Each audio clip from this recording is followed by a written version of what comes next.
Breach of Duty, the Breach of Faith series, Book 3. Written by Daniel Gibbs and Gary T. Stevens. Performed by J.S. Arquin. Prologue. Coalition Defense Force HQ, Lawrence City, Canaan, Terran Coalition. June 10th, 2462.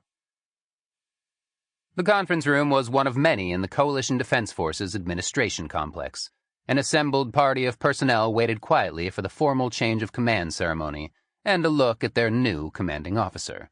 The formality was new to very few of them, given the flow of personnel in and out of administration, but they treated it with habitual respect regardless. Perhaps more than usual, in fact, as their new CO was a decorated field officer. Colonel Tabitha Hale, formerly the captain of the cruiser CSV Saladin, walked up to stand before them. She was a woman of slender build approaching middle age, a few streaks of gray already showing in her hair, the rest the color of fine red wine.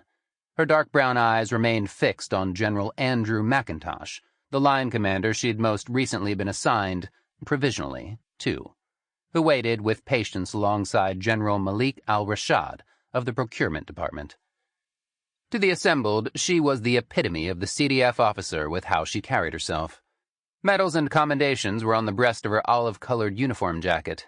They spoke of past triumphs in the war against the League of Souls invasion forces, eyes fixed particularly on the violet and green ribbon that represented the new Freedom Station Victory Citation, awarded to those officers who contributed to the victory at the League's Unity Station.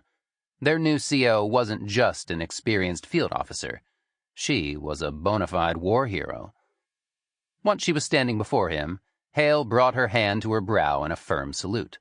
McIntosh returned it, and without even glancing toward his digital tablet, began the formal statement to the other assembled officers and personnel. It's my pleasure to bring Colonel Hale to this command. She's done an excellent job in the fleet. In the battle for Unity Station, the Saladin stayed in the fight, even after sustaining grievous damage, and helped bring us the victory that might finally see this war come to an end. I'd say she's earned a rest, but we all have, and we all know there's no rest to be found in procurement. There was applause and chuckles at that. Without further delay, your new commanding officer. Everyone, Colonel Tabitha Hale. The civilians in the room clapped, while the CDF personnel gave a respectful salute to Hale as she stepped forward, exuding Sample complete. Ready to continue?